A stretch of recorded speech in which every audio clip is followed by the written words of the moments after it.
need it right now, yeah. I need it right now, yo, I really can't wait. This bread, this cash, I need it right now. The plug, the re-up, I'm headed back out. The block is home, I made it my house. I need it right now, the fees are en route. They need it right now, the team day is out. They need it right now, they need it right now. Yup, I need it right now. Yo, I really ain't playing about paper. Yo, this guala, this goo up, you know what I'm saying? Cause it protects, so you know I ain't playing. Please don't approach if you know. What's good, what's poppin', man? It's your boy D Griff with Real Shooters Podcast, the realest podcast in the world, where we shoot you that real because you already know the deal, man. Like I said, my name is D Griff. I'm with my boy GQ. Yes, sir. Hey, yes, man. sir. And we got a great guest again today, man. Episode 3, man. Make sure you guys like, subscribe, comment, share this thing, man. We appreciate everyone who's been liking and subscribing. We're building our platform, but right now, man, we're super excited for who's here with us today, man. I've known this guy since 5th grade. Dude, no, you gotta take it back. We're like 2nd grade, homie. Nah, we're second, young. 3rd grade, We've known bro. each other for a minute, man. You know me. I've been the same height this whole time. So You it's grew actually a little really bit. I'm impressive. actually proud of you. You grew a little bit. I really had no say in it. That's 15 plus years right there. Yeah, you know what I'm saying? Oh, like, yeah. I really had no say. But that's what I'm saying. This guy I've known for a very long time. He's a good dude, man. He's got a great heart. Anytime I'm with him, I enjoy myself, man. He's blood couldn't make us any closer. But man, I just want to give a shout out. Simoo, part owner? I guess you could look at me. I'm like the queen. I'm like a masthead. I'm like the representation. Representing. But there's ambassador. There's more in tune people that are a part of it. Like my parents run it. There's a bunch of other people who do it. But yes, you could say somewhat of an owner, ambassador. Part owner and ambassador of Simoo. Success is my only option. Make sure that you guys check that out. I will have the link below. But yeah, man. Welcome, dude. Dude, hey, thanks. Well, Thank you welcome. both. Thank you both for having me. I feel very, very fortunate to be here. So I don't know what we're going to talk about. We were doing some pre-chat earlier. Dave is probably going to clown me like 6 times. I'm going to clown him probably 20. I'm going to clown his ass. So I'm very happy to be here. So thank you guys. I just want to let you know, within the hour, I just met you like an hour ago. Yeah. You have a lot of soul. And I appreciate our that. listeners are going to get that. So that's what I'm looking forward to today. I'm just trying to be a real shooter, man. Hey, that's what we bring here. We only bring real shooters. What do you guys call your fans? You call them? Are you going to call them the shooters? I haven't decided what I'm going to call our fans. You going to call them the realies? That's a great question. Hey, That's a great question. that's a great man, question. what do y'all want to be called? What do y'all want to be called? Shooters. Next episode, we're gonna have a term for our fans. I got it. But just drop some comments of what You you guys think. got to do an IG poll. Oh, we'll definitely do Yeah, that. you gotta find the IG. You gotta do the What IG do you guys like poll. to be called? You know, I don't know. With the climate that we live in, I don't know if shooters is the way to go. But I don't want to Reallys? I don't want to call them shooters. Yeah. But if we put something with real, I can respect it if we call them shooters. Yeah. Yeah? We might call them the real shooters. You might just call them the onlys. Oh, the onlys. Yeah, because they're the onlys. They're the only one. They're the only ones. We'll figure it out. I'm We'll just saying, find bro. that. Hey, We'll I just had find to ask that We'll question. find that out. We're going to get it. Yeah. Just had to ask that question. Yeah, but let's dive into it, man. Kind Yeah. of give us a little background about yourself. Like, where you from? Where you at now? Give us a nice little 7 years ago. Nah, man. So, yeah, grew up in I guess you could say I was born in Dallas, born in Mesquite. Okay. Lived in Dallas. Don't remember that timeline. I think I was like a baby. Yeah. And then moved to Allen when I was like 3. Okay. And so grew up in Allen. Went to school in Allen till 5th grade. And then we moved to Frisco 6th grade. Yeah. So went to Frisco in 6th grade. And then I guess I've just been bouncing around ever since. I'm the youngest in my family. I'm the younger brother. And my parents are the 2 most badass people I know.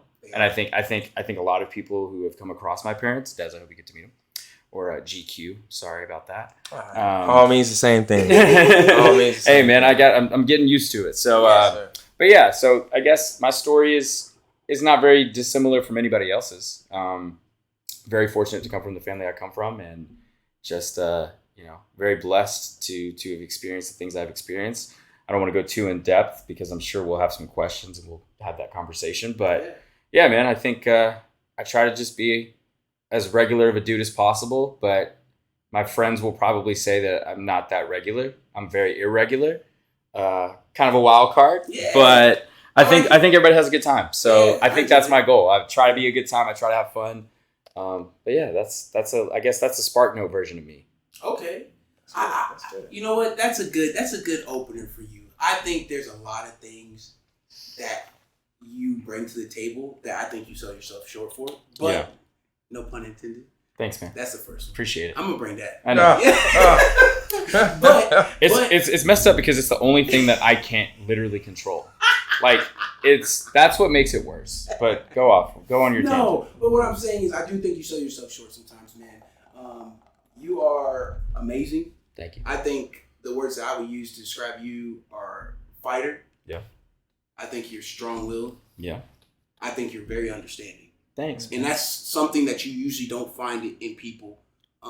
Now, I feel like a lot of the time we have a lot of people that are so judgmental immediately, and we don't sit back and give the time to think about, hey, why would they do that, or what brought them into that circumstance? Yeah. And I think that because I'm not gonna lie, I can attest. I'm sometimes that person where I'm like, I don't really assess the situation the whole way, which is a bad trait. I work on it. Yeah. But I think ever since I've known you, you've always given people the benefit of the doubt, and sometimes that's all people need. Yeah. Is a chance for someone to look at them in a different lens. I appreciate that. And I think that's very special about you. That's what I love the most about you as being a friend. Are we in love? I love you. I do love you. You love me? I do love you. I'm not in love with you. That. What's the difference between in love and loving someone? I don't know, man. Honestly, I'm not wearing the ring, so I guess that would be the biggest difference. If I could just look at it, if I'm looking at it from like a material standpoint, I think that would be the difference. Okay. Also, Dave's not my type, and I'm not Dave's type.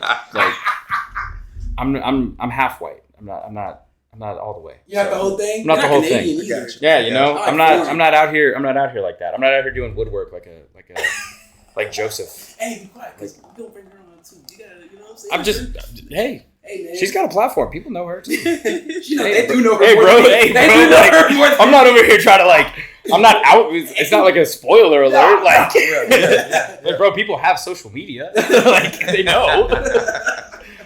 I'll let you have that interview. It's not about her. But anyway, yeah. No, I love this guy. And, like you said, man, we've talked before pre-show. And I think to Dave's point, man, it's always been my thing of to be understanding, to understand where someone's coming from, to understand how a person's mind works. And I think it only takes one person, right? It just takes one person to listen. And that can make you feel like you could feel as lonely as possible. But you got that one person, and that one person can change everything. And I've been very fortunate with Dave now meeting you. It's one of those things where it's just progressed. Like to all the points that Dave is saying, it's like, I didn't become these things overnight. I didn't wake up one day and I was like, oh, I'm a fighter. I'm understanding. I'm gonna do this. It was a collection of effort where we are ever changing beings. We are ever changing people. And I think, Dave's seen the fortunate, and I've seen it with him as well. And I'm hopeful to see it with you too, is I hope I'm not the same person today that I am next year. I hope that, because the people who have seen me grow through this timeline of, where we've been, it's very fortunate, because it's like, there's things that Dave knows about me and I know about him that I'm like, yeah, man, like you went through this or I went through that. But those weren't defining moments. They were just moments of impact that maybe pushed us somewhere else. But your path is your path no matter where you go. So giving that person the benefit of the doubt is the best thing you can do as a human being. Absolutely. It's our only duty. Because in my opinion, we all have the same goal, or should, and that's to evolve. Absolutely. Absolutely. That's the code of human nature. That's the code of life, is to evolve. Yeah. And you can't do that within one day. No. It takes consecutive days of doing exactly what you're supposed to, or not even what you're supposed to. However you're programmed, however you're designed. This is so natural. Guy drops his vape and he's in the middle of a deep talk. That's tragic. Go off. Sorry. Oh, no, you're good. You're good, man. But nah, man, that's how I just feel. I feel like, man, once you're evolving one step at a time, that's when you put enough bricks together, you build a house. Yeah. You know what I mean? Oh, yeah. I mean, I love how it keeps coming up. The 10,000 hours, the building the room. Oh, yeah. Dude, it's. I always tell people. I have a mantra that I tell myself. I'm sure it's universal. I don't want to say it's just my thing, but I started telling myself get 1% better every day, right? Get 1% better every day. Yes. And I think sometimes, especially in the world that we live in, where you're comparing yourself or looking at other people's lives, you're like, man, I'm not there yet. I'm not there yet. And what you got to realize is like 1% better doesn't mean that you crushed the next day. Mm-hmm. Doesn't mean you won everything. Like you're just like, oh, dub. There's L's. It's you're 1% better. And those scenarios are, what do I learn?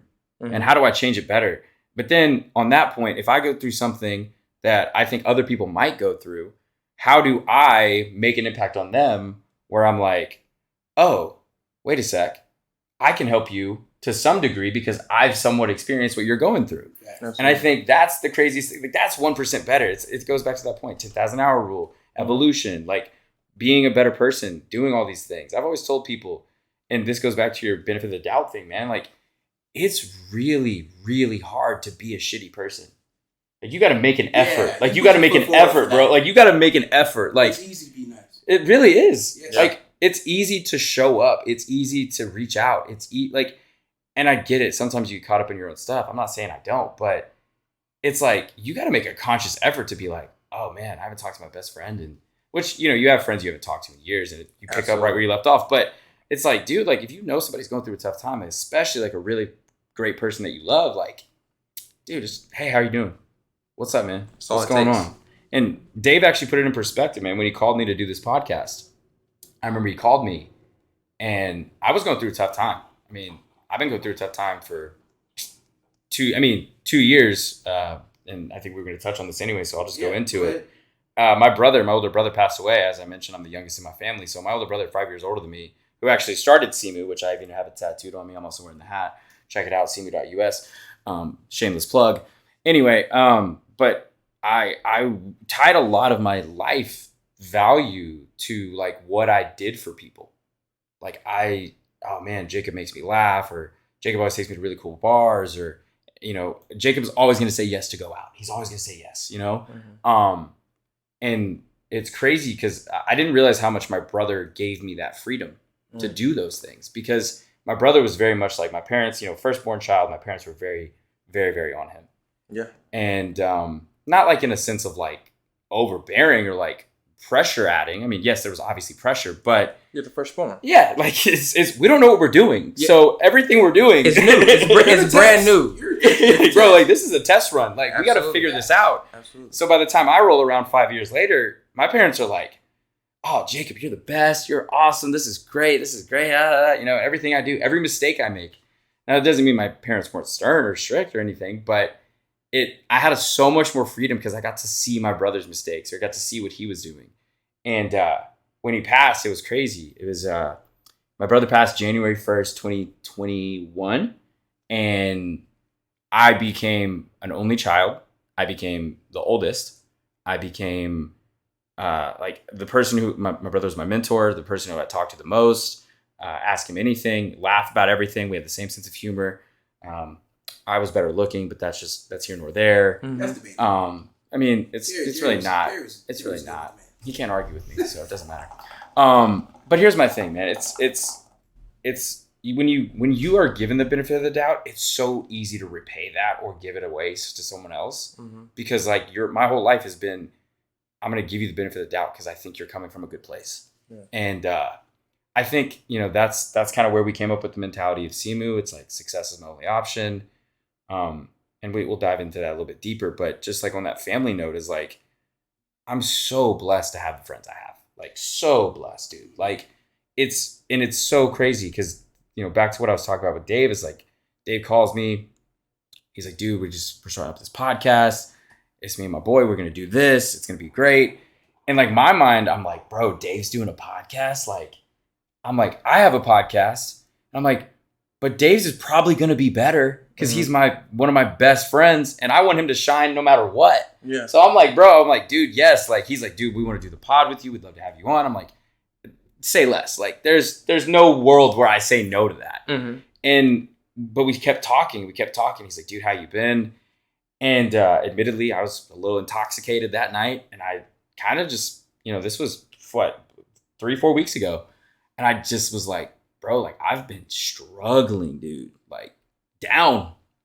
like down bad, you know? Mm-hmm. And Dave, you know, it's funny, man, because to Dave's point, like he's known me for so much of my life where we were, and you know, when you grow up with people like that, especially people who are successful, like Dave played college ball, like did all these things that I had aspirations to do as well.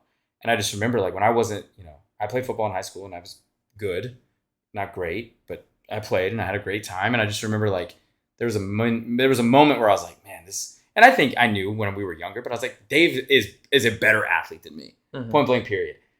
But it was very hard for me to like, it's hard to admit, you know, it's hard to admit that you're not the best, even though you may not be the best. Like my mentality every day is like, I'm the best. And it's not because I'm not trying to be cocky. It's just, I'm the best. A person should have that mentality of thinking you're the best because that's where it starts.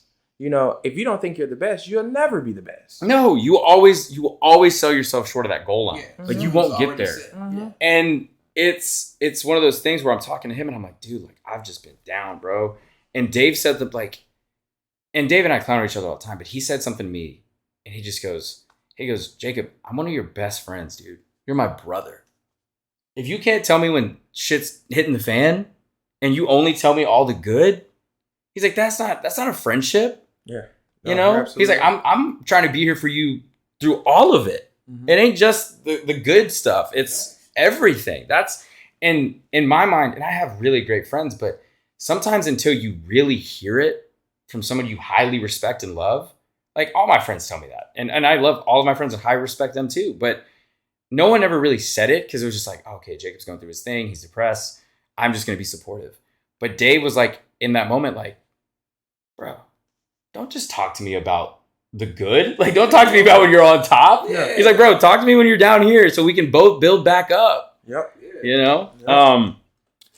And that's important. And touching on that subject, is I wanted to let you know because everybody who's watched this and everybody who hasn't, anybody in this world can attest that they've been through a situation where sometimes they don't feel like they can talk to anybody.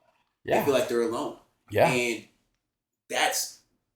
I want you to know that like I haven't lost my brother. Yeah. And I tell you this all the time. I'm like, dude, I don't know what I would do if I lost my brother. Yeah. I'm the baby of 4. I don't know what I would do if I lost any of my siblings. Yeah. They're knuckleheads. Sometimes they make me mad, but I could not lose them. So I'm not gonna sit here and say I understand what you went through for you. Yeah. But I will tell you that I'll take that journey with you. Yeah. Mm-hmm. Whatever that it takes. If that means that you need to let it out on me and we need to yell it out and everything, okay, let's do that. Mm-hmm. If that means you need to come over here, we need to cry it out, let's do that. Yeah. Let's do whatever because I want to see you. We've lost too many people because we're like, oh, he's okay. Yeah, oh, dude. You know what I'm saying? And I don't want to hear the story that I thought Jacob was okay. Well, it's that. You feel me? It's that. What, you know what I'm saying? It's that. What could I have done?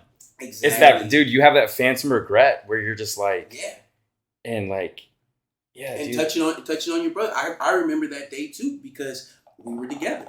You came over. We were together New Year's with Eve, Meredith, and you guys wanted to go out. And I was like, dude. Just go home. Yeah. I was like, just go home. I said, dude, it's late.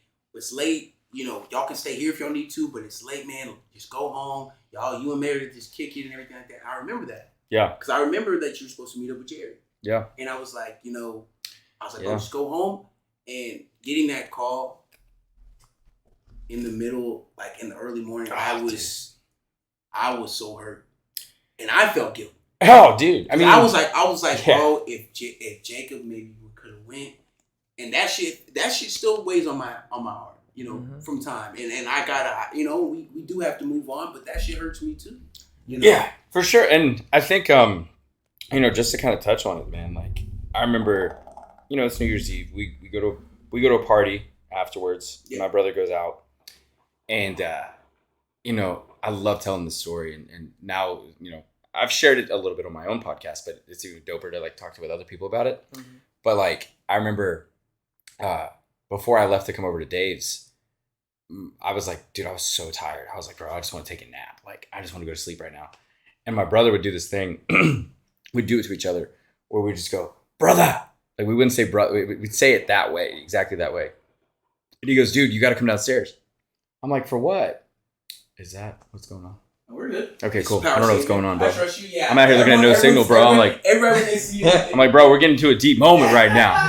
Can't have this happen. But no, man, my brother was. I just showed him this new song, "Trust Nobody" by Hippie Sabotage, and bro, my brother would do this thing, man. He would lock in on a song, and it'd be all he played for like weeks. Mm-hmm. Like, bro, you'd get in the car, same song playing. So I go downstairs, we listen to the song together. I'm like, hey, I'm going to Dave's, we're going to go to this, and then we're going to go to this party at our friend's house, and we're just going to chill. It's going to be a chill night, whatever. And, it was crazy because I was leaving, and my brother and I were not like affectionate, like, we hugged and stuff, but it was never like, anything like that. But I remember my brother was sitting down in the chair, and I gave him a kiss on his forehead. I said, bro, I'll see you in the morning. Like, have a good night. I love you. Happy New Year. We just talked about all of our goals for the year and all these different dynamics and stuff. And dude, like my brother was like, I mean, Dave, you grew up with us. Like my brother was we were Jerry was goated. Bro, we were they always say that siblings are different, and I'm very different from my brother, but we were so similar, it was crazy. And I think most of that came from that evolution piece. Yeah. Is I saw my brother and I was like, dude, I'm doing a lot of the same stuff he was doing. Yeah. And I just remember like one day I just looked at myself and I was like, oh, all right. And I remember I hated my brother for like, there was like a time span for like when I was like 12 to like maybe 15, 16. I was like, bro, like, I don't like this man, bro. I was like, I don't like this man. Cause it was so funny because people would just be like, man, oh, you're Jerry's little brother. Oh, that's so cool. Like that. Yeah.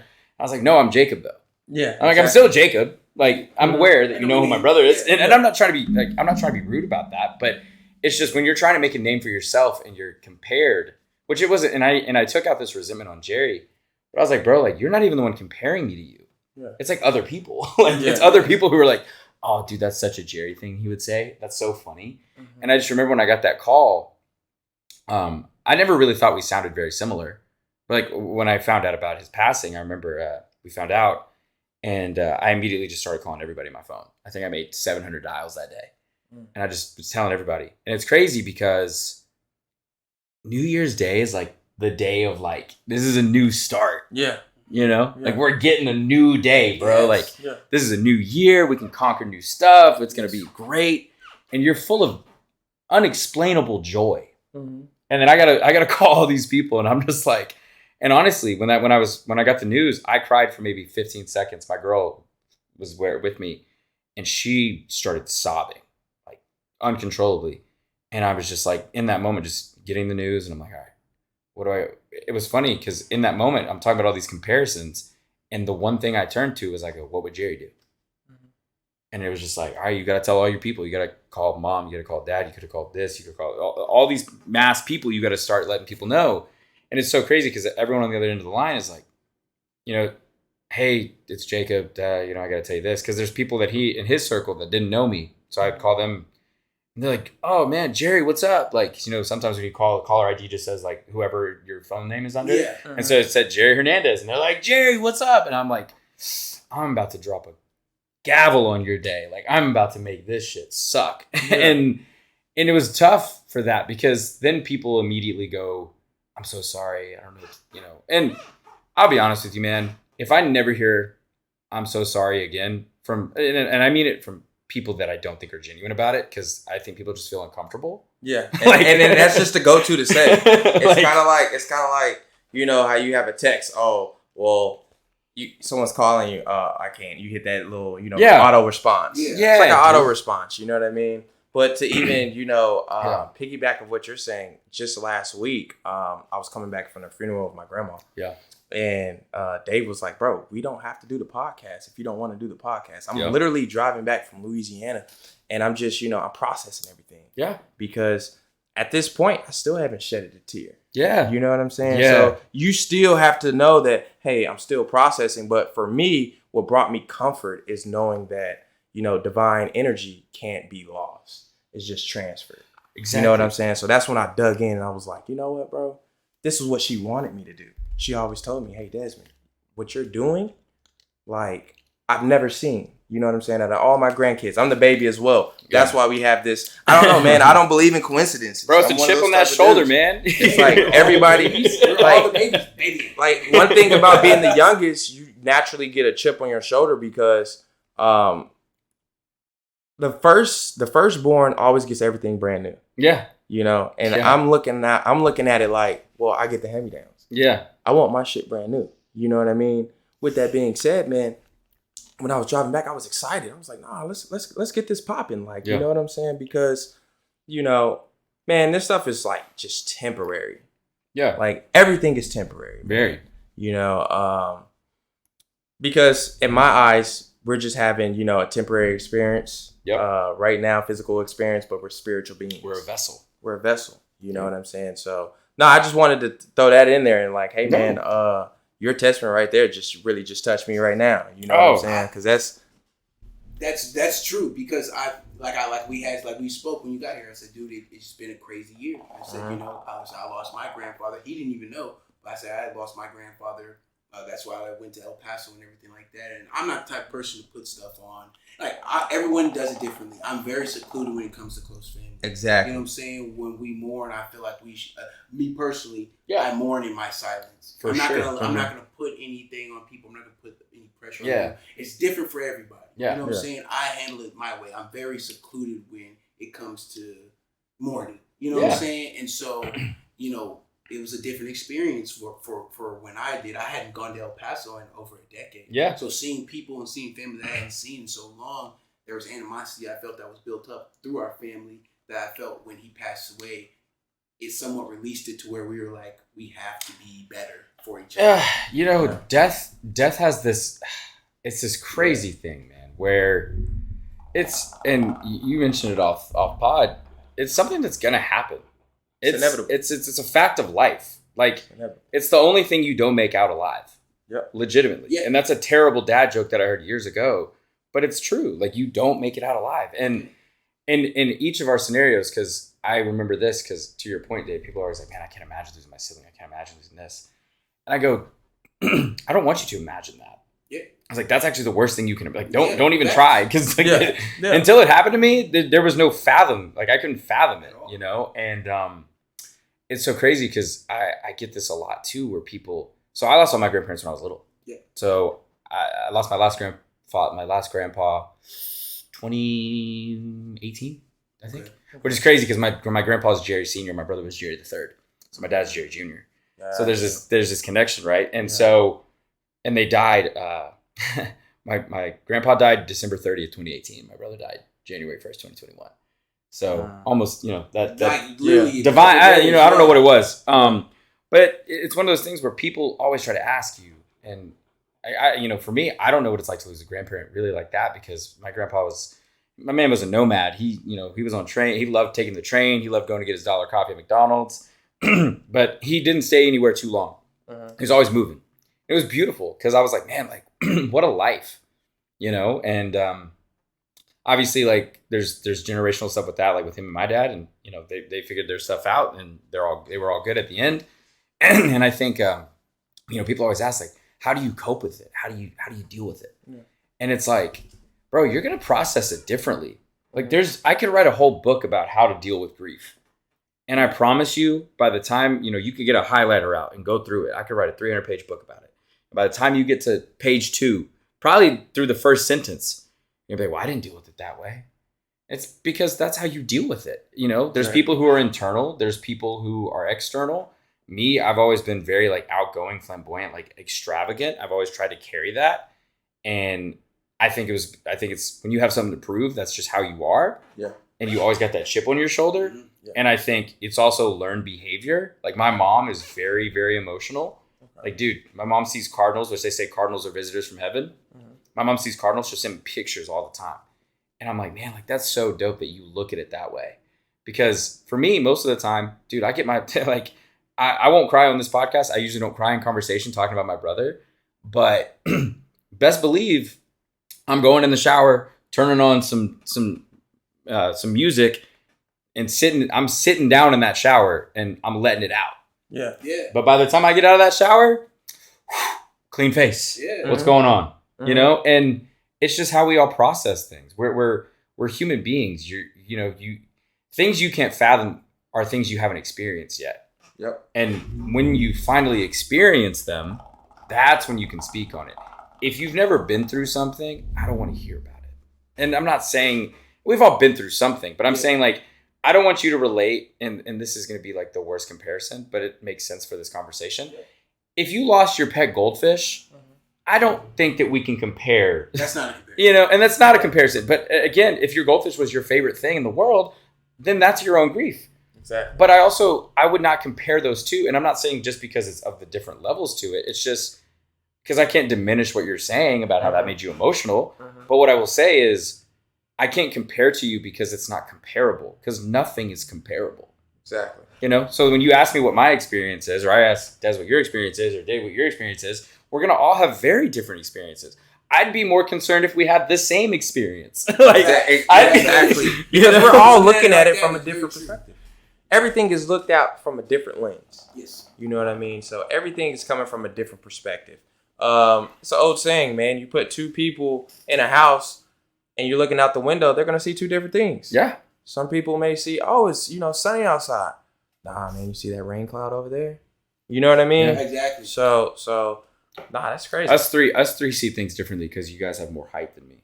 We're looking through the same window, but you guys. I can definitely tell you if it's raining. Yeah, for sure, bro. Let me know. The rain. I'm waiting for it to hit you first, and then you can let me know what's going on. Yes, sir. Yes, sir. Under us like a little Guys, we got to talk about something more lighthearted, bro. So we are. We're not. Yeah. But this is, like I said, I love being. This is why we named it Real Shooters Only, because we're shooting you real. This is the truth. Mm-hmm. This is our truth. It may not be, your opinion, but it's our opinion. It's our truth. Yeah. It's the real shoot. We're Yeah. shooting you what we really feel about how we really feel about certain things. For you know sure. what I'm saying? And that's why I think this podcast is so great, because you can come on here and you can tell me you're sad. I Yeah. want to hear that. Yeah, yeah. I want to hear how you cope with things. I want to know, because after this, it's not going to be like, oh, hey, thanks for doing the podcast. See you later. It's going to be like, okay, I know that about Jacob, so I'm definitely going to, I learned things about people on here that we didn't know before. There's some ghost energy going on here, Yeah, bro. man. Listen. Hey, bro, we got some ghost action. Hey, I honestly, I think that ring light just sucks. Hey, That's the same one that turned off last time. It does look more depressed than the other. Do you guys believe in ghosts, by the way? I do. I seen some. You seen a ghost? Yeah. I'm not gonna go too in depth about everything that I had seen and everything, but me and my siblings, I'll say it like this: me and my siblings have seen things that make me do believe that there are certain spirits or something that may have entities that may have not finished. I do believe that there are certain things that people have not finished on this earth that have not gone undone. You know what I'm saying? It's like leaving your 9 to 5 and not putting those reports on your boss's desk. Yeah. Like there's something that's holding them to this earth that will not allow them to ascend. And Okay. I do believe in that. I guess You it's a really great take. No. I'm just trying to think of my take, because that's a great question, because I think that, and I knew Des was going to be the one that just stumped me. Man, I tried to tell you, man. This podcast is going to be different from any other podcast. Okay, so let me. I got where I'm going here. I do believe, to an extent, yes. I do believe that there are souls that have not passed. Okay. I do believe that, and I do believe. I'm the type of person, and this is going to sound like another dumb way, but I always try to make things kind of come back to comedy or comedic value. It's like when you watch a scary movie and like you see like someone's possessed or you see like a ghost. I've never understood like why the husband never believes the wife. Cause like, bro, if my wife tells me like, hey, our daughter is like possessed or like there's a ghost, I'm like, cool, let's pack this shit up. Let's go. Let's get up out of here. And, absolutely. And maybe to me, and this is another thing too, maybe it's the culture I grew up around. Like I had a lot of black friends, and I just feel like that experience alone was just like, yeah, bro, like I remember we saw a scary movie when we were like in middle school. And bro, dude, this man said literally packed movie theater. It's like premiere night. This man said, nope. That's how Dave be like, nope. Dude, like, bro, I'm not sitting in there. Dude, like it's always, but that's the thing is, and that's what I'm saying. It's always that one person that just like, you know what? I heard something in the attic. I'm gonna go check it out. My ass is like, no, I'm selling the house. Actually, I won't even sell it. I'll pay the mortgage from another. And the crazy thing is, we psych our own self out. Have you ever heard that dogs, their senses are more heightened than they feel the spirit, they feel the energy, bro. But we feel the same thing. Mm-hmm. So we just tell ourselves, oh no, that's not it. What's that? It's that fight or flight. When you get those chills, those chills, those goosebumps when you're, you be like, oh, and you get that gut feeling. Mm-hmm. That's how you know, man. Like, oh yeah, that's how you know. Yeah, well, I mean, just we're people of energy, man. Bro, thinking about it like that, I also like with kids, you always see like all these movies have the same storyline. Yeah, because it was a kid felt this way or something like that. Kids are more open to. They're the most impressionable. Yeah. They're not. We're not like us. That's false. We can watch a movie and be like, that shit wouldn't happen. Yeah. Hey, Fast and Furious, he jumped over the ledge and hooked the tire on the car. That shit ain't happen. That shit's ripping the axle. We're realists. You know what I'm saying? Like, you get it like, well, that's realist. When a kid be like, oh shit, maybe I can do that. And so I feel like as a kid, with the stuff that I was talking about, did see more things that way. I also think, if you think about it, and going back to Egyptian times, cats were to fend off invaders and bad spirits. Right? Yeah, bad spirits and everything. That's why them little shits, they get on my nerves sometimes, but I love them cats because I don't feel like I have any bad spirits around me. And I don't feel like I have any. When I come home, I feel a different type of energy. But also to that too, and I'll pose this question: and this is to both of you, obviously. Okay. Do you believe? I'll start with this. I believe that what you put out is what you receive. Yes, absolutely. So like, if to your point, right? Like, and it's one of those things where people even make fun of like superstition sometimes, where it's like, dude, if I wear these socks, I know the Cowboys are going to win. Which this past year I didn't wear those socks, and the Cowboys lost in the playoff again. So I got to find a new superstition, bro. I don't know what it is, man. But I guess the question the question that poses is, do you have like a thing that you do? Like a superstition. Like my thing is, before I leave my car, like literally when I got here today, I'll lock it till I can't hear it anymore. Like that's my thing. Like that's my thing. Or like when I leave my house, I grew up Catholic, so my dad would always do this thing where you do the Father, Son, Holy Spirit, and then you do it to the car. Before I leave my house, I lock my door. I check my door. I know I locked it. I'll check it like 6 times though. Yeah. And I'll be like jangling it, trying to open it, and then I'll say a prayer for my house, watch over my dog, watch over my house, say that, do the prayer, do the sign of the cross. Get in my car, go, and then I'll get down the street and I'll be like, did I lock the door?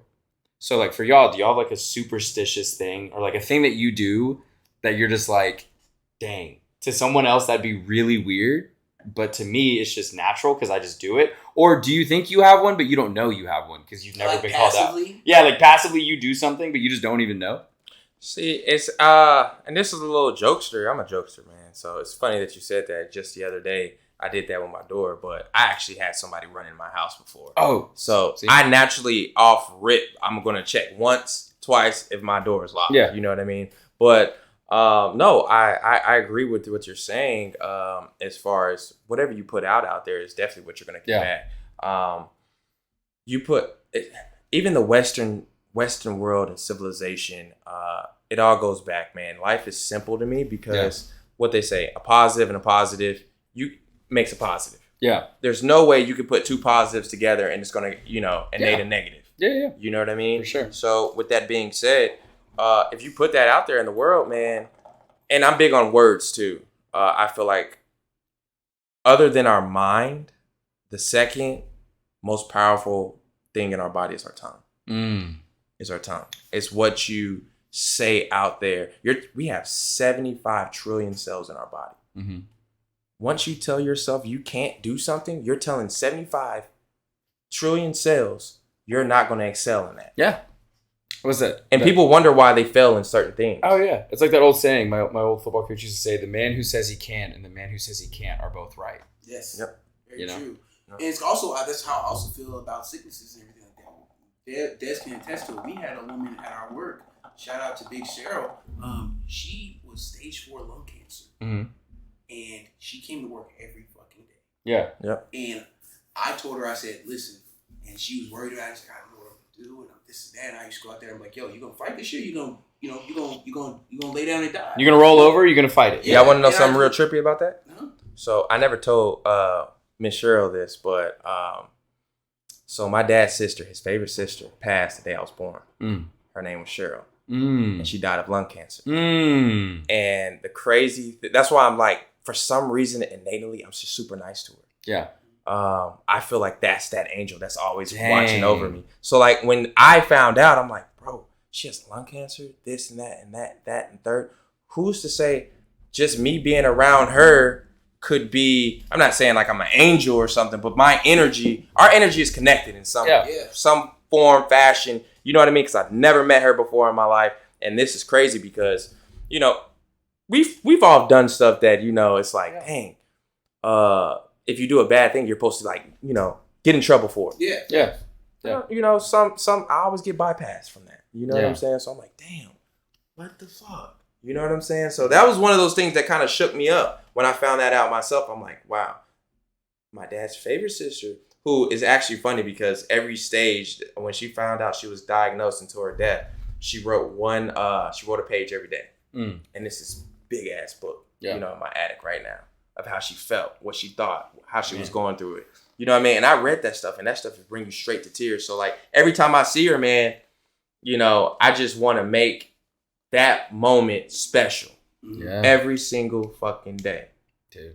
I mean, you have to. I mean, and that to go to that point, man, it's, you know, to go to what y'all are both saying is like, it's one of those things where, because I don't believe in coincidence either. I don't believe in that. I think everything in your life, every passing moment, every experience, every moment of impact is a moment of impact that you're supposed to feel. And you may not understand why at that time. And I think that's another thing too. And it goes kind of hand in hand. Like if something happens to you, it's, you know, and I'm a man of faith. It's not my reason to know why, you know, like if I, and I think it goes back to that thing too, when you were saying you drive back from Louisiana and you're in El Paso, it's one of those things where, and we tend to do it more often when people pass, but it's like, I always think about like, if I'm having a bad day or if I'm doing anything like that, I'm always so intentional to say, I gotta take a step back because I'm fortunate I get to have a bad day. I never have a bad day. You know, well, that's what I'm saying. That's how I look at it. That's what I'm saying. Because my bad day is when I'm no longer have breath in my body. That's how I look at it. But even then, is that a bad day? Because you've completed the life cycle. You completed your journey, man. It's crazy. And that's why I was like, when I was listening to y'all talk about that experience and then you telling me that story just now, telling us that story just now, it's like, I think the craziest thing is like, you said it best. It's that fight or flight. It's that if I say no, if I say can't, then I will not. And I think it's, you know, the law of attraction, like what you put out, what you say, like what your word is, like the only thing you really, like you can apologize for what you say. Doesn't take away what you said. Doesn't take away what you said, man. Like, dude, you already put it out there. It's been there. Like it's there. And I remember growing up, like I would always be like, I'd always like say something, and I just remember I thought I had like one of the greatest memories ever. Because I was like, oh, this person doesn't remember, and I told them that story, remember that story, whatever. And what I realized was, and this is another, I guess this is a real question, not an OCD check your locks and everything question, but more so like, do you feel like when you're going through those like trying times and stuff like that, and you're saying can't do this, can't do that, won't do this, won't do that, do you feel like when you're doing that law of attraction or like those words that you've said, do you feel like it's because now like when you say them, people actually remember what you said? Like that's my big thing. Like if I say something and someone doesn't remember, it reminded me of like, oh, maybe they just weren't listening. Like as I got older, it was like, oh, they just weren't listening. Yeah. Because the people that know me, who hold me accountable, I'll say something like off the wall shit. And then a week later, they'll be like, remember last week when you said that off the wall shit? Yeah. And then I started to realize when I started surrounding myself with people who actually listen, it's not because I had a great memory. Yeah. It's because people just weren't paying attention to what I was saying. To answer your question, to me, I feel like it's literally about, did what you say resonate to that person to where it sticks? And we were just talking about this off camera about, you know, being a chameleon. Or, you know, some people say code switching. Yep. Like when I got a 9-to-5 job, they say, bro, be yourself, talk like this, talk like that. Well, you can always be yourself, but you can have different tonalities for someone to receive a message. You may have to say it in a fashion to where they can receive it or where they can understand it. I can't talk to a 50-year-old man the way I'm talking to an 18-year-old. He's not an 18-year-old the way I'm talking to a 25-year-old. I can't talk to somebody. Everyone has to be able to receive something differently. And you have to be able to understand that too. Exactly. The best way to put it, right, is if I'm talking to like you said, let's say I'm talking to an 8-year-old. I would not talk to a 4-year-old that same way. No, not at all. You know, because it just wouldn't mean the same thing. It wouldn't be the same experience. You know, Hey, how's it going, OG? How you feel? The kids gonna look at me like I don't know sentences. Facts. Because I could say the same things 2 different ways, and it's gonna be received 2 different ways. Exactly. So if I'm on the phone, I'm like, yo, we're going to wrap this up. We're going to bake it for you. And then I'm going to ship that bad boy to you. And then in the AM, it's going to be there. What'd you say? Well, sir, I have your product. I have the tracking number for you. It's shipped out. And it should be there by 9 a.m. tomorrow. You should be receiving it very soon. Yeah. It's like... Oh, well, thank you, sir. Yeah. Oh, man. See what I'm saying? I can't talk the way I talk to you guys. It's... well, and again... And I think that there's a perception of it, too, that you're, like, being fake. Because like you'll be around like your other friends, or like you'll bring your friends. Like I remember, like I took a friend of mine to like a Cowboy game, like a sporting event, and I remember before I went into the game, I looked at him and I go, "Hey, bro, like when you're talking to me, we can talk however we want to talk to each other. We can say whatever, we can cuss, all that cool stuff. But I was like, when we're shaking hands and I'm introducing you to people, it's got to be on point, like on point, because." And first impressions are memorable. Oh my God! First impressions are everything. Everything. If you walked into the crib today, and I was just like a total asshole and just bad energy, negative, putting it out there, and you could read that, you'd be like, this podcast might be a little rough, and I would feel the same. And that's the thing. But what I've noticed is, and I think it's even better when you have such a close friend, like for me and Dave. I know if Dave introduces me to somebody, I'm like, there's a reason why he fucks with them. Mm-hmm. So I'm going to give you the benefit of the doubt until you give me a reason to not. Like, I'm going to be like, hey, I love Dez. I just met Dez literally 2 hours ago. Mm-hmm. I was like, but before I even got here, I was like, dude, because I was like nervous. I was like, how's this podcast going to go? I was like, I don't know. I've never met him. And then I was like, wait a sec. Dave's with him. He has a podcast with him. He wouldn't have that if he didn't. It wouldn't be that way. So I was like, why am I tripping? Like, why am I going to go into this experience and be like, oh man, yeah, what if he doesn't like me? What if this podcast goes terribly? And then I just like shut it off. I said, you know what? It's going to be all right. Yeah, like I literally come in here with no expectations. Like when I walked through the door, I didn't know who I was going to meet. You know what I mean? And I'm like, yo, you know what, man? When I went in there, no expectations, 5 minutes, we sat down talking. Dude, we're talking about the deepest crap ever. Yeah. You know what I'm saying? It was amazing. And it just, I mean, it came off organic. It's coming off organic now. Yeah. But you, and to attest to that, you guys both know me, and you guys both kind of know exactly who I am. You guys see the same person. Yeah. You might see me a different way. Yeah. But you're seeing the same person. So you guys both know that whoever I'm bringing, whoever I introduce you to, you know what energy they're gonna be getting. It's coming from a good place. It's coming from a great place. So let me ask you this question, and I'll pose this for you, Dave. Yeah. Because we've done this a lot through our lifetime. Yeah. Like I've introduced you to some of my friends, you've introduced your friends. Yeah. In your perspective, like, because I think in my mind there are friends that I may never introduce you to because I'm just like, that might not work. Yeah. But you're also a chameleon too, so I don't know that for sure. But when you're looking at that, inviting people over, something like that, are you conscious of it? Are you like, oh, these people are gonna vibe, or are you just like, I just want my friends to come over, I just want to have a conversation, I just want to talk? To be honest, and like I spoke about on the first episode, we've come from a walk of life where we've gotten to meet so many different people. Yeah. So many different types of people. So I really can gel with so many people. I can talk to you about sports. I can talk to you about politics, even though I don't want to get on that. Yeah. I can talk to you about religion, even though I don't want to go deep on that. For sure. I can talk to you about TV shows. I can talk to you about movies. I can talk to you about anime. Yeah. I can talk to you about comedy. I can talk to anybody almost about anything. I can talk to an old head about different stuff. I'm the type of person, I like the way how you guys are saying chameleon, because chameleon is not a bad thing. Some people think chameleons are fake and you change when people come around. I might be able to change the subject on you, but I'm not changing who I am. Yeah. I'm still that caring person who cares about. I might not know about what you're talking about, But I'm willing to listen to you because I care about you and I'm caring about what you're talking about. But when I'm inviting somebody here, I hold everybody to the same standard. Yeah. If he were to have gotten out of line with you, let's say you walk in, right? Or he walks in, you're like, hey, I'm Jacob. And Des would be like, yo, what's up? And this is Nat. I'm like, yo, what's poppin'? It's like an off thing. I would have not checked, but I would have definitely came at you and be like, yo, like, you know, like, let's fix you. Like, you know what I'm saying? I don't know what you're going through. Are you good today? Because we might change it. And vice versa. If you would have came in like, hey, I'm Des, how you doing? Oh, what's up, dude? I'm like, yo, fix that shit. Yeah. And that's how it is. I hold everybody to the same standards, even if you're my friend. Well, you know what I'm saying? Especially if you invite people. Like, the dope thing about this, too, is that you invite people to your home, you know? So it's like, I don't want you to fuck up my home energy. Like, exactly.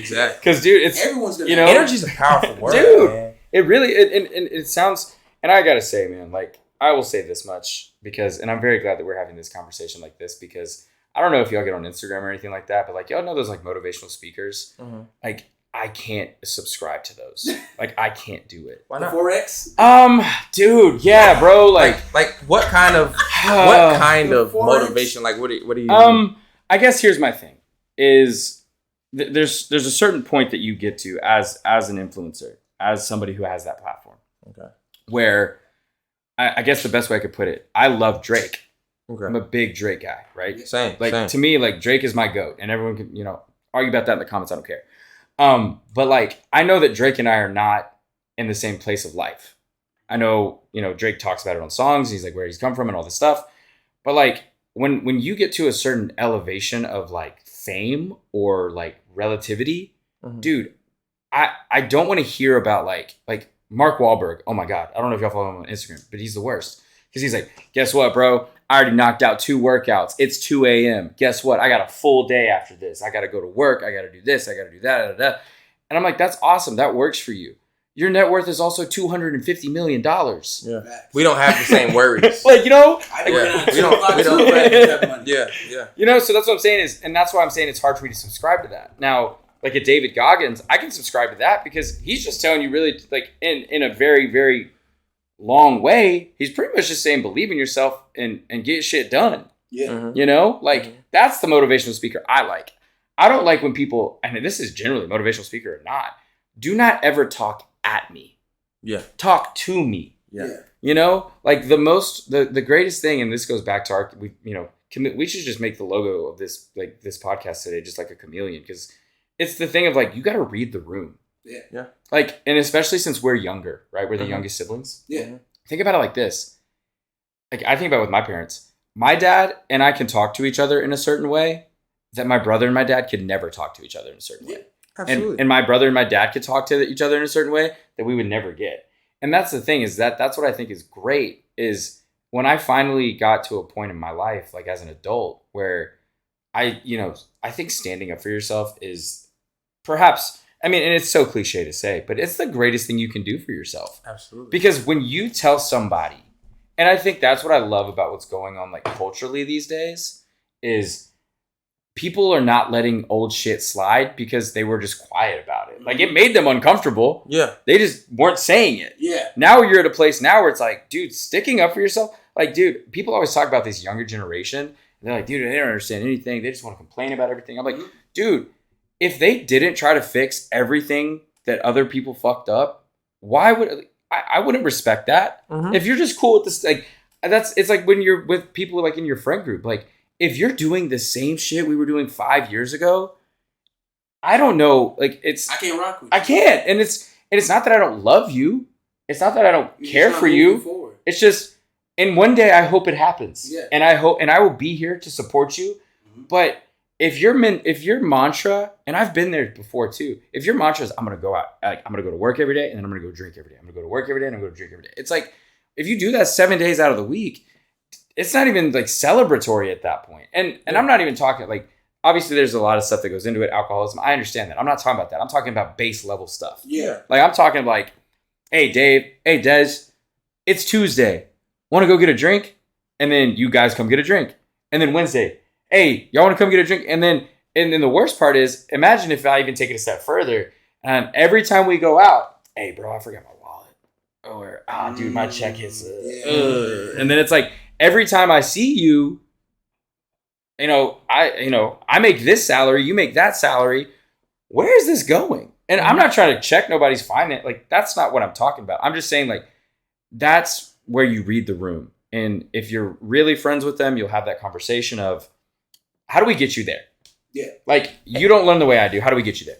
And it starts with knowing thyself. Yeah. That's a big thing. A lot of people, they think it's a crutch to have, to be humble, which that's actually a power in my sense. Oh, yeah, look at a sign of weakness. So it's like, man, being humble, I give you the best example possible is one day, I had a bad day, man, and I'm just over here. And I know Dave. Me and Dave were cool, right? And I don't even know if Dave remembers this, but I was calling Dave's name, and when Dave works, he's locked in. Yeah. And I was like, hey, yo, Dave. And, I was like, bro, did he hear me? I was like, he didn't hear me. Yo, Dave. And then I yelled, I'm like, Dave. And Dave looks at, like, he gives me that look like, yo, what you hollering at? You know what I'm saying? Like, that look like, bro, yo. Dave got that look, like, too. Dave, like, we finna have a problem? Like, I'm yelling at a grown man. But, see, I had to take a step back. And I had to say, and this is what a lot of people don't understand, man. It's not about being, a lot of people say, oh, you're pussy or this. It's nothing about that. It's knowing yourself and knowing this person. It's like, yo, you don't know what this man went through from, 9 a.m. to 5 p.m. You know what I'm saying? And I just came in because I go in and out of the office and all that good stuff. And I pulled Dave to the side. I was like, yo, man, I didn't mean to holler at you, dog. You know what I'm saying?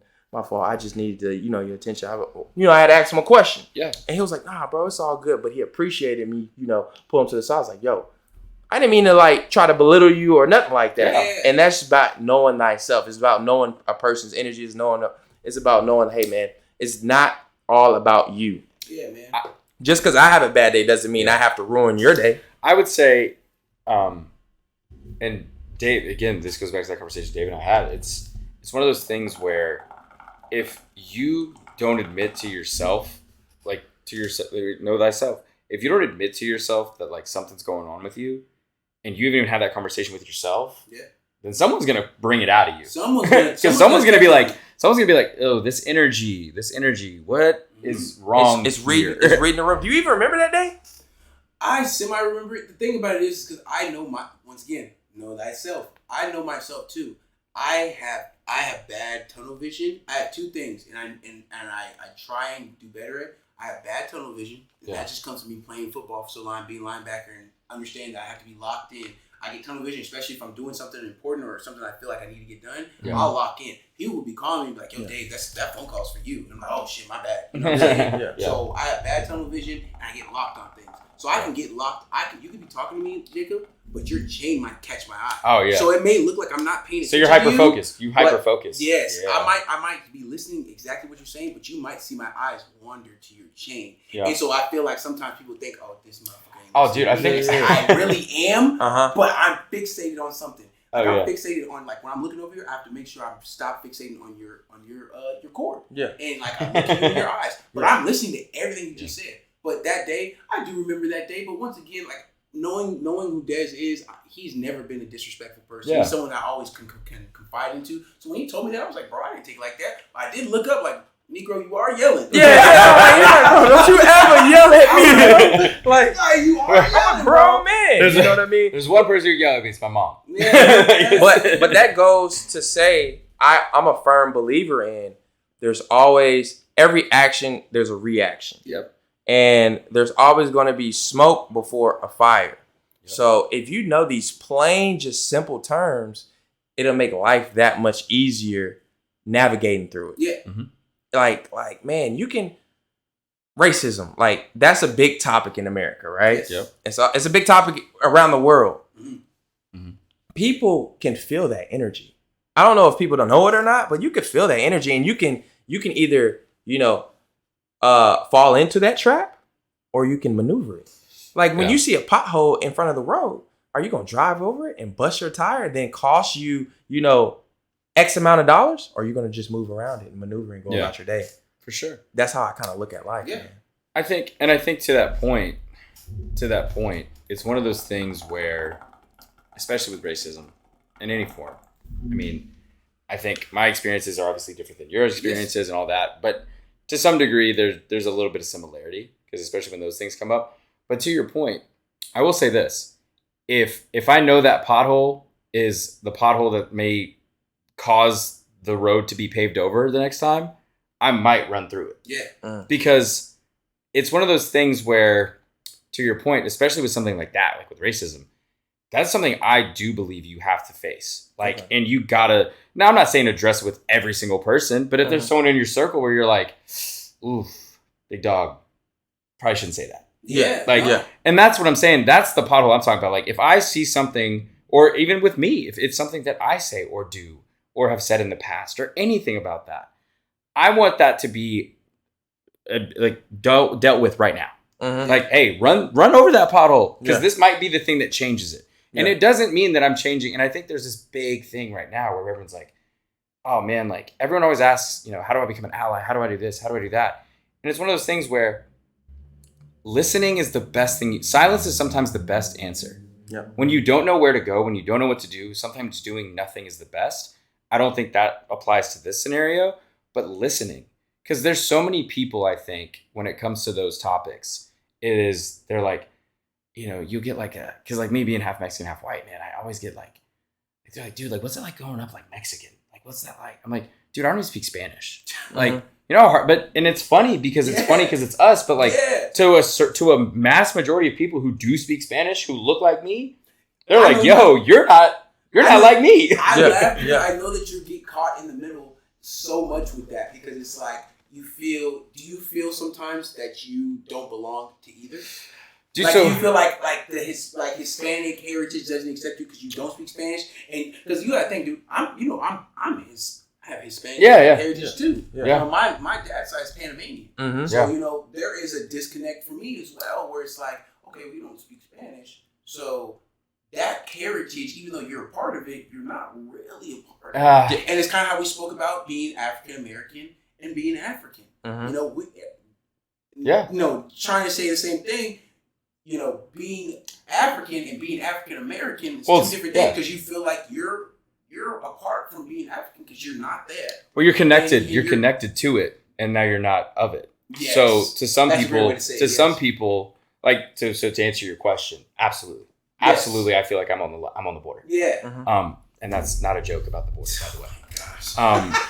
But I just want to say, like, I try to keep it in. Shit, I try to keep it in. And I got him. But no, I mean, I think growing up, especially where we grew up, dude, it was so crazy because it was like, I mean, I remember like there was a point there where like, and I was telling you this off cam, like, but I grew up and there was like, I was like, cool. I was like, I'm surrounded by black kids. It's like black culture. I love this. I'm getting it. I understand it. I'm with it. And then there was a point where like we moved away from that. We moved away. So we go to Frisco. And I'm in Frisco now, which Allen and Frisco are not very different, but they're not very similar. For as much as they're similar, they're very different. The same way Plano, every city is different and the same. Yes. And so for me, it was very difficult because I went from this one aspect of like, oh, dude, like I gotta have forces. I'm gonna rock. And then I also have Mexican cousins who are all part of that. Oh yeah, like, I met them. They're from the Grove, so they're like, okay, like I love sneakers, I love this, and I'm not saying that's a very very dumbed down version of it. I'm not trying to be offensive when I say that. You are. That's okay. No, cool. I'm playing. Yeah. Stereotypes. He's baiting. Brought to you by Real Shooters Only. But no, I'm saying like for me, I went to Frisco and I remember I told my mom, I was like, I gotta buy like all these polos now. Like I gotta start wearing like athletic shoes. Like I got to start doing all this. Yeah. And like at that point, because I was a new kid, I was like, I got to change my whole dichotomy of who I am as a human being. Yeah. And that's also when you're the most impressionable because you're young and being popular is like the end all be all. And anybody who says that shit did not matter is full of shit. Because they're the people right now who's fiending to be, the next big thing on Instagram. TikToker. That's what I'm saying. It never leaves you. And so for me growing up, it was where do I find my identity of, man, I can respect and understand that I have Mexican heritage. And if you say that I'm not enough of this thing, and I'm not trying to sound like Logic, because he always brings up like how he's like half black or like a part black in every interview he's in. And I'm not trying to say that. I'm saying like, you can't discredit my Mexican heritage just because I didn't grow up the same way you did. Yeah. And to the counterpoint of that, you can't knock me being white or how I talk, because I get it a lot on the phone. because people will hear me talk on the phone, and they're like, they would imagine me to be like this white dude, like Same. you know, like this thing, Same. and then they see me in person, and then they're like, damn, you're tan, you got dark hair, and I'm just like, that's not a thing you should say, by the way, like Bro, you like. I agree with you so much because it's so funny because we work at a distribution company and it's predominantly, you know, older white males. Yeah. It just is. That's just the field that we're in. Yeah. You know what I'm saying? So when they hear me on the phone, I'm very respectful. I'm very polite, which is what my parents have taught me. Yep. You know what I'm saying? I lived in the type of household where, yo, you don't say ma'am or sir, I might whoop your ass right now. You know what I'm saying? We're very respectful. For sure. So I'm very yes ma'am, yes sir, this and that. So a lot of people come into the office and they're expecting to, and my name is David. They're expecting to see a young white man who's this and that, and then you see a 6'3", 225-pound black dude with dreads going to be like, yeah, I'm David. How are you doing, sir? Yeah. And dude. And I can see it on their face and they don't want to say it,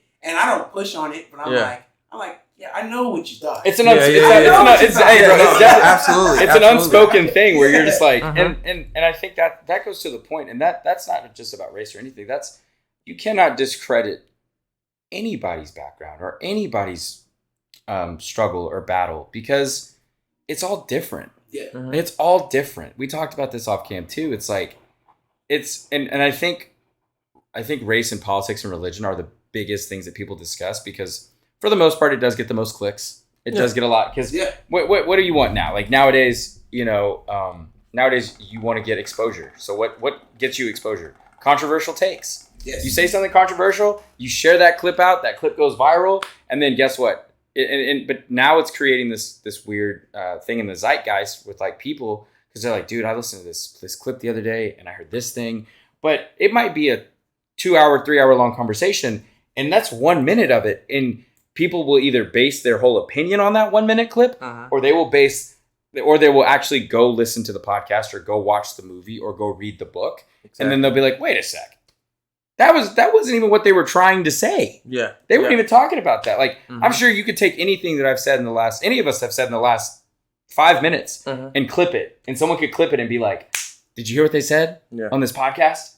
And then, but in reality, it would be, oh, wait, let me listen to the whole conversation. Because I also think, and I think the reason why you guys name this Real Shooters Only is because if I said something that offended either of you, or if you said something that offended me, I would address it right now. And we could shoot the real. And I would want you to address it. I would want you to say, hey, Dave, I don't think that's how we should see it. Or you shouldn't see it like that. Or I think you're wrong. And the reason why we really started is because me and Des don't really agree on everything. Yeah. Like, there was a point in time where, we went in there, I said in the office, I was like, bro, there was a point in time where I was like, bro, I don't think we've agreed on anything the last 20 topics that we've talked about. Like, he'll say something about this, I'm like, hell nah, I don't agree with that. Or I'll say this, he's like, nah, Dave, I think you're too rough on that. But I wanted to touch on it because you said, you know, we'll get clips and we'll talk about things but we won't see the big picture. So let's talk about a little bit about that because I want to get on a different subject later on. But I want to talk to you about that. What do you think about the Kyrie Irving situation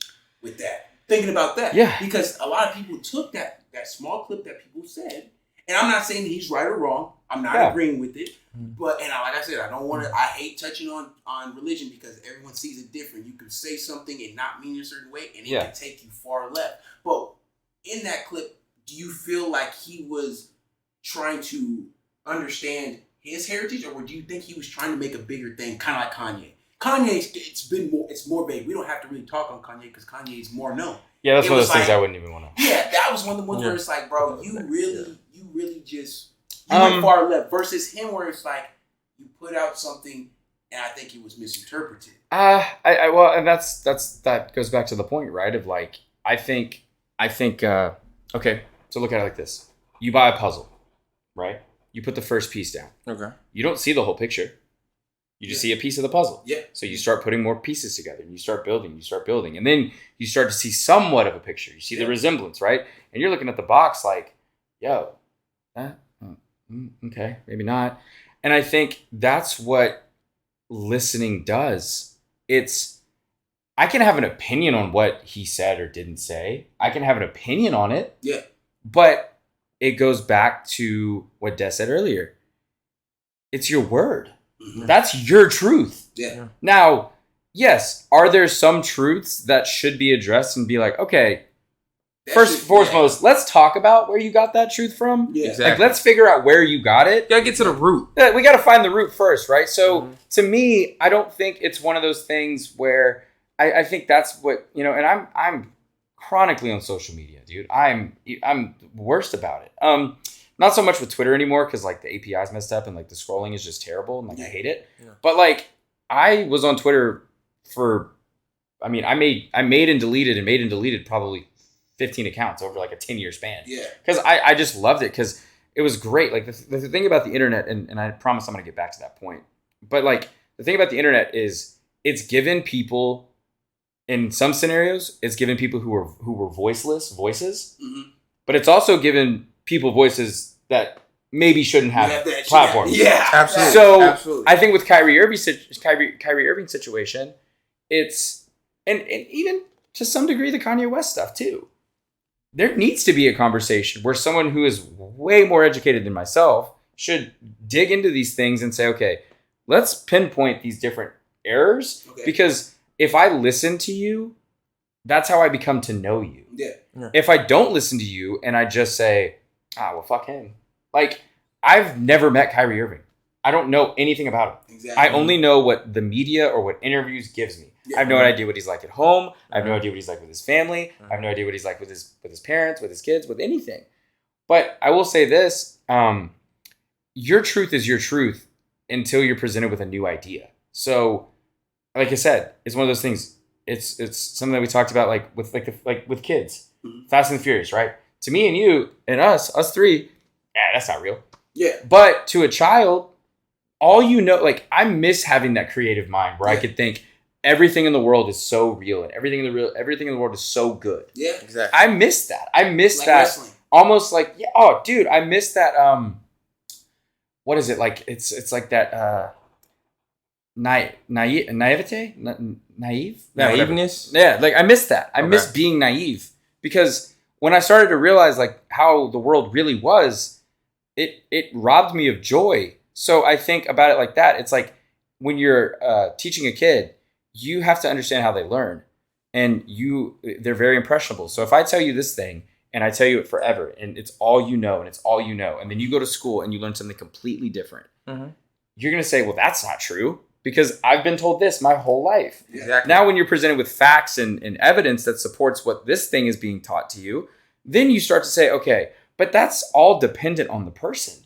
Yeah. Do you want to learn? Yeah. If you don't want to learn, okay, then I will let you do your thing. I won't be there, but I'll let you go do it. Because it really has no effect on me as an individual. Yeah. But everyone, like I said, everyone in the zeitgeist, everyone who's on social media, that is what the zeitgeist is. It's all of the things happening around us that are all these different things. I don't want to get upset with somebody that has never really harmed me. I get why people are upset. Yeah. But I'd rather talk to the people who are upset and say, why did this upset you? Yeah. What about it upset you? Because if I don't understand it, I can't, we talked about it off camp too. I can sympathize with you. I can't empathize with you unless I've gone through it. Exactly. And people use those words terribly wrong. Yeah. They're like, "Oh man, I empathize with you." You're like, but you don't because you don't know. You don't know. And just to piggyback off that, man, a lot of people may disagree, but in my life, I was raised perception is key. Perception is number one. It's everything, right? Absolutely. How people perceive you, how you're perceived to the world. Because like we talked about it off cam. Growing up, I grew up in a predominantly white school. Yeah. You know what I mean? And then I got that culture change around probably my adolescence where I moved to a completely black school. It was actually, like 40% Hispanic, 30%, African American. The rest is other. You know what I mean? So I'm just seeing, diversity for the first time ever. And, growing up as a kid, man, I was, when I was at that predominantly white school, man, I was sheltered to a lot of things. I was naive. They teach you about, I'll say they teach you about the intra-level stages of racism, right? And I'm like, man, that stuff will never happen to me. Yeah. Like, I live in this good neighborhood. I live in this, that, and that. And then when I moved, I'll never forget, man, it was 8th grade. and someone robbed a Dollar General. And we went to school. When I went to school, I went to Douglasville High School. When I went to school, we had uniforms. Yeah. To prevent from like, gang culture and all that good stuff. Sure. So, my school uniform was black on black. I wore black Dickies, black collar shirt, polo shirt, boom. Had some Vans on back in the day. This was 2010. And I'll never forget, man, someone robbed a dollar store. I used to live by the dollar store. And all I hear is, I think we found suspect. Suspect was wearing all black, had a small fro. This one had a fro at the time. And slim body. And I'm like, what the fuck? He's like, get down. And right in front of my own house. Yeah. And I'm just over here just shaking. I'm like, what the freak? Like, you know what I'm saying? So I comply. I'm down. He was like, hey, where have you been from this time to this time? And mind you this, I'm 15 years old. So I'm like, sir, I just live here. I'm about to go to the dollar store. This is what I told him. I'm about to go to the dollar store, buy some 9-laters and get a Gatorade. That was my routine. But he was like, oh, so you're going to the dollar store. Made me knock on my door. They had this whole big ordeal. All that to say, man, perspective, when I was taught that, I was like, dang, maybe my parents were right, how I'm perceived. You know what I'm saying? Like, if my pants were halfway off my ass, I felt that description. Yep. You know what I'm saying? To this day, man, I wear loafers. Hey, I may like to tuck in my shirt. Like, I have a 9-to-5 job. Me and Dave, we take on different roles. I go and I see manufacturers. Yeah. You know what I mean? So when I go there, I have to look at myself in third person because I have to say, hey, how am I coming in here? How's my energy? How am I looking? Yeah. Am I presentable to these people? Are they going to believe everything I tell them? You know what I mean? As far as what I'm doing. So with that being said, man, I just wanted to piggyback off that. Like, because some people may say, no, perception isn't everything. Be yourself. Have no filter.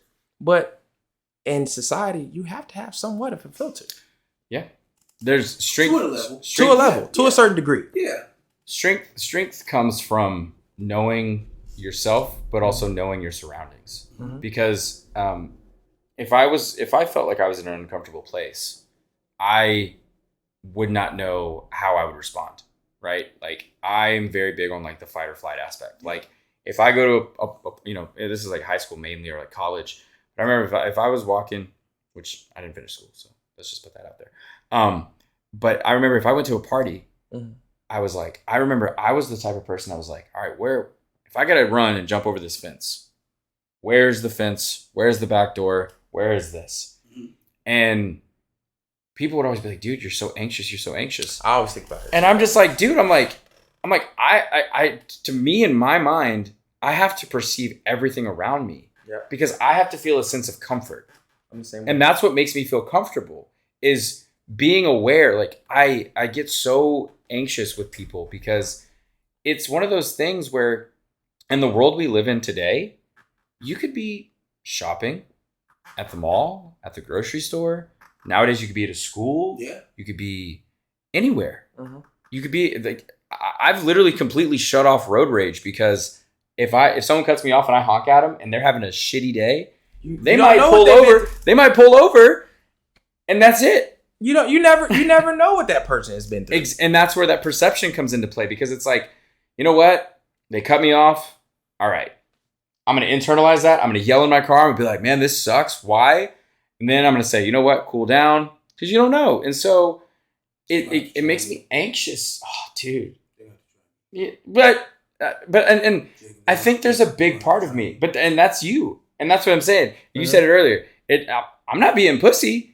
I'm just like, do I value my life over this person's life? Like, I get where you're coming from.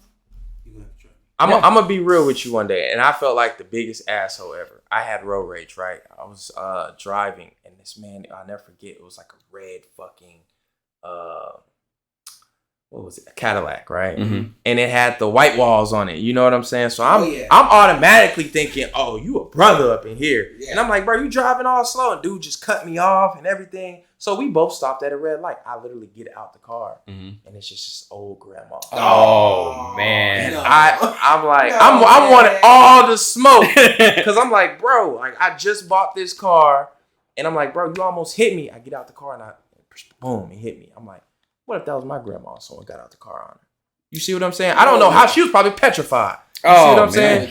So that made me just come back to reality. Like, yo, man, nothing happened. So like, if nothing happens with a situation, who cares if they cut you off? Yeah. Like I said, we were both at a red light. She didn't make the red light. I didn't make the red light either. Yeah. You know what I mean? So that's how I kind of look. Y'all. That's I respect it. I mean, but we know how Dave. I knew, man. If you almost hit my shit, I'm gonna be upset. And I'm gonna let you know because I worked hard for this bitch. But see, that's one of the reasons I respect you is because, man, you wear your heart on your sleeve. Yeah. So you're gonna let a person know how you feel. Yeah, you know what I mean. And it's not gonna be rude or anything, but you're not gonna sugarcoat it. I would never jump off the whip on anybody. I get where you're coming from with that because that instant anger. I'll never get to that point.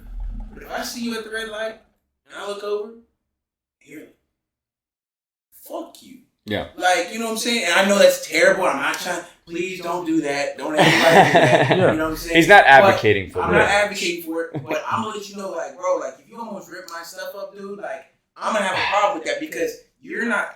If you don't know how to drive and you're putting yourself, first of all, you're putting yourself in danger. You're putting me in danger because what happens if you clip me? What happens if me acting up on you and telling you, yo, why you driving like that? This and that. It might piss you off a little more, but it might potentially get your ass to drive better. Exactly, because you never know in the future that next person who's to say he's not as good as driver as you, and boom, it's a wreck. Yeah, casualty. Yeah, you see what I'm saying? I feel like I'm a very good driver. I'm in a car that I know from top to bottom I can evade. There's been moments where people have been riding me off and stuff, and I've been able to maneuver and finesse my way out of situations that other people I've seen, they've gotten hit, they've crashed, and I'm like, shit. You know what I'm saying? But it's like sometimes people need to. I do think sometimes people. I'm a strong believer in. Sometimes you gotta let people know. Oh, absolutely. Not every time, but sometimes you gotta put it in people's mind. That lady who's driving the Mercedes Benz who thinks she owns the road, who's pushing people off the road. Hey, learn how to fucking drive, dude. Yeah. And now she's in the right hand lane driving the speed because that's where your ass needs to be. Yeah. You know what I'm saying? And vice versa. Well, not every time, but sometimes. Yeah. You know? And I guess my stance on it is, and I will say this because now that you framed it that way, I will say like and it goes back to I'm a big person of like protecting your peace. Yeah. It's one of those things where, for me, I think you're absolutely right. Like, there are situations where you do have to put that situation in check. There are scenarios. Like, if I'm at a bar and someone walks up to my girl and, like, slaps her ass or touches her, I got to be like, yo, not here, not the time, not the place, not the girl, not the guy to try. Yeah. But what I'm saying is, I guess, I go through these things of, like, if it's a road rage incident, and I'm not talking about, like, dude, if it's a life-altering scenario where I could have potentially died and they could have potentially died, absolutely I'll be upset. Yeah, What I'm more so saying, like, the road's open, it's Dallas North Tollway, and there's 4 lanes open, and I might be going, like, 71 or something, and this person just veers off. Okay. For me, I should be situationally aware and be like, okay, cool, I see this person in my rear view, I see on my side mirror, I see them coming, they're probably going to do this. I want to assume it. I'm more so saying, like, I don't want to be the person that, like, I'm not ending my life over something like, oh, you cut me off, but I didn't break and, like, slide and skid. Yeah. No, it was just, like, an inconvenience to my day. Okay. I'm more so saying, like, those types of shit. Like, that's because I don't know how that situation is going to go. And if I wasn't in a place of danger, or if I didn't feel my, like, fight or flight kick in, then absolutely I'm just going to internalize and be like, all right, cool, that was an asshole move, but let's move. But I'm not about to, like, change the whole, like, vein of my day and potentially lose my life on some shit. You know what I'm saying? Absolutely. Because how I look at it from my lens, my perspective, it's like GTA, right? For the most part, everybody played Grand Theft Auto. Yeah. I love Grand Theft Auto because that shit is like, you know, the real world. It's like when you pass a mission, when you do what you're supposed to do, success. Yeah. And then you see that bank account go up. Yeah. You see that bank account go up. But if you do some dumb shit, like Vice City is my favorite one. Other than Vice City and San Andreas is like this, like that. You know what I'm saying? But I like Grand Theft Auto 4 too with that one guy. But yes sir. Yeah. So with that being said, man, you don't want to get wasted. Yeah. You see what I'm saying? On no dumb stuff. Yeah. That's how I look at it. I'm like, bro, if it's not, you know, like you said, life changing, you know, or anything like that in that nature, it's like, hey man, water beneath the bridge. One story, I like telling stories, man, because I've been through a lot. I like to say, physically, I'm 28 years old, Mm-hmm. but like spiritually, man, come on, man, I experienced it all. Yeah. So like, Yeah. I was with one of my guys. I used to pledge, right? And long story short, I ran out of gas, and I was pushing my own car, while he's, in the steering wheel, and he left me on the side of the road for a girl. He's like, hey man, I'm about to have my partner come pick me up. I've been wanting this girl for the, however long. Yep. And I'm on the side of the road. I'm like, bro, do you not know highway robbery is the easiest way that you can come up on somebody? Yep. It's like, pull over, hey, drop out, give me what you need. You know what I'm saying? Yeah. And I'm looking at it from that perspective. So I'm furious right now. I'm like, because I would never do that. Like, I was brought, the way you come out or pick somebody up is the way you should bring them back. Yep. That's like if you're dating a woman. You know what I'm saying? My number one rule when I tell a woman, hey, if I come pick you up and you looking glamorous, that's the same way you're coming home, glamorous. Yep. That's my duty. That's my job. Yep. So with that being said, man, I'm on the side of the road. I'm like, man, but luckily a bystander came by. He was like, hey, man, I seen you pushing your car. I got some gas. Put me some gas in my stuff. I got to the crib. And the next day when I told him, hey, man, I don't want to be on y'all line no more. Yeah. They were like, bro, why? Like, I'm like, because if this is the brotherhood that I'm trying to buy into, I'm good on that. Yeah. I'm good on that, man, because you don't know what could have happened. Now, everybody was like, bro, let's just get our ones. Let's get our one. I was like, no, there's no need for that. Because I know how your character is. That's not going to solve your character. Yeah. That doesn't, it goes back to. And I made it home safe. And people have to look at it from this perspective. Certain things, you shouldn't make a mountain out of a molehill. Yep. I feel like society or people in general, if things don't go our way, because we all have a preconceived notion of how we want things to go. Yeah. If it doesn't go your way, that's cool, man. You made it home safe. You have another day. You can alter whatever you want to do the next day. It's kind of like what you said, that 1% being better. Yep. That 1% for me was knowing I seen how you act. I don't want to be a part of that. Yeah. So I'm going to go this way. Because what if he did it the second time? Yep. That could have happened. That second time could be your last time. That's how I see it. You get what I'm saying? So that's how I kind of look at, life in general. But man, like some gems are being dropped here, my friend. Yeah. I want you to tell us what Simoo means to you. Yeah. Okay? Got you. And I want you to tell us where Simoo is going in the future. Yeah. Okay. Sure. I mean, I guess from my perspective, I can kind of put it in. So success is my only option, Simoo, came from my brother. It's actually a really funny story. He was listening. I know we all know the song Lose Yourself by Eminem. Yeah. Oh, of course. So there's a bar where he says, success is my only motherfucking option. Failure's not. Mm-hmm. So Jerry just said, let me just take the MF out of there and say success is my only option. Mm-hmm. And so initially Jerry started out and it was like, let's be a clothing brand. Let's do this. Let's do that. And then as it evolved and he got older, he bought the LLC when he was 18. He passed when he was 29. So you got to think this is an 11-year run. Mm-hmm. He came up with the idea even before that. He just bought the LLC when he was 18. Yeah. And so for him, it was this, let's be a clothing brand, dude. Like, I work out, we work out, let's go work out. Like, that's success. Mm-hmm. The idea, though, actually came from my grandma. Mm-hmm. My grandma, my dad's mom. Okay. She was a single parent, raising 5 kids, mm-hmm. working numerous jobs, didn't complain, didn't speak any English. She's working in, South Dallas, trying to make a living for her kids, and my dad was doing his best as the oldest and, making sure everybody was doing right, everything, all that. And so we heard that story and we heard my dad's, journey, because on paper, we shouldn't be where we are. Mm-hmm. I should not have grown up where I grew up. I should not, be where I am. And it's not because of what I'm saying. It's because of my family, where they come from. And so Jerry was like, man, this story is amazing. I love this story because it's the story that made us. Mm-hmm. Yeah. My brother was also the first person in our family to go to school, to go to college. Oh, I didn't know that. So he's the first, and that was his cross to bear, and he bared it very well. Okay. He ended his he ended his life as a vice president at JP Morgan Chase Bank, was doing awesome things, and so he starts to get a little cheddar built up, and he's like, man, Grandma's story is an amazing story. And we've talked about Simoo being a clothing brand. We've talked about all these great things that we're doing. And he said, man, how do we level the playing field? How do we give these kids in underserved areas, or these people in underserved areas, financial literacy? How do we teach them how to balance a book? How do we teach them credit, the importance of credit? How do we do all these things?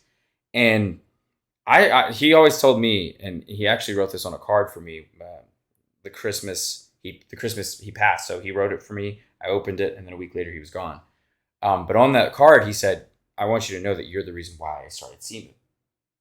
And I always thought it was my grandma. Like, I was like beside myself. I was like, dude, I thought it was grandma's story. Like this badass story about how like our grandma like persevered and hustled her ass off and made an impact on her kids and her family, and like was the matriarch of this group that was amazing individuals. And it was too. Like, I'm not saying that I'm the only reason, but he looked at all of the potential that I had that I didn't even see in myself. And he said, that's Simoo.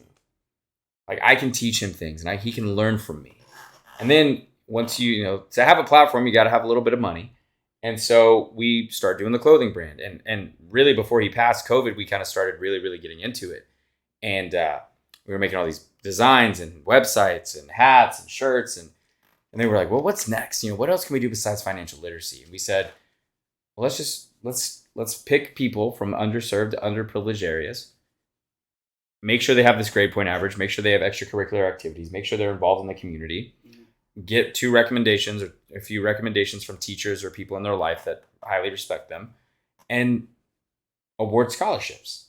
That's amazing. So we operate as a nonprofit, and all of the proceeds that do not just go to purchasing new items, go all to scholarships. I love that. And so the goal here is to, again, like I said, level the playing field. And it's not just universities, it's trade schools, all the above. Yeah. So whatever you want to do, whatever you have a passion about, whatever you're passionate about. And, like I said, school wasn't my thing. School was my brother's thing. He crushed it, did all of his stuff.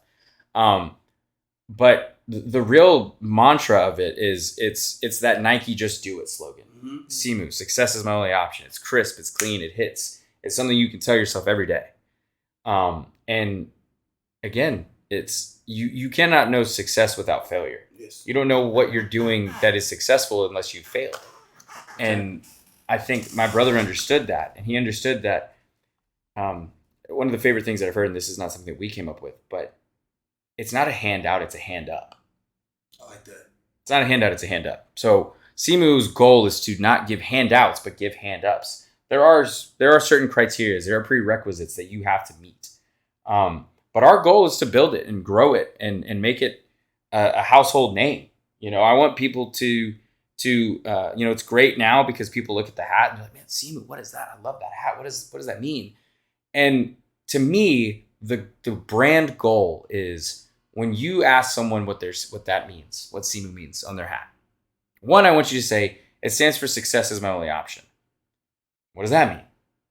Well, it means that our mantra is it's success for all those who desire it.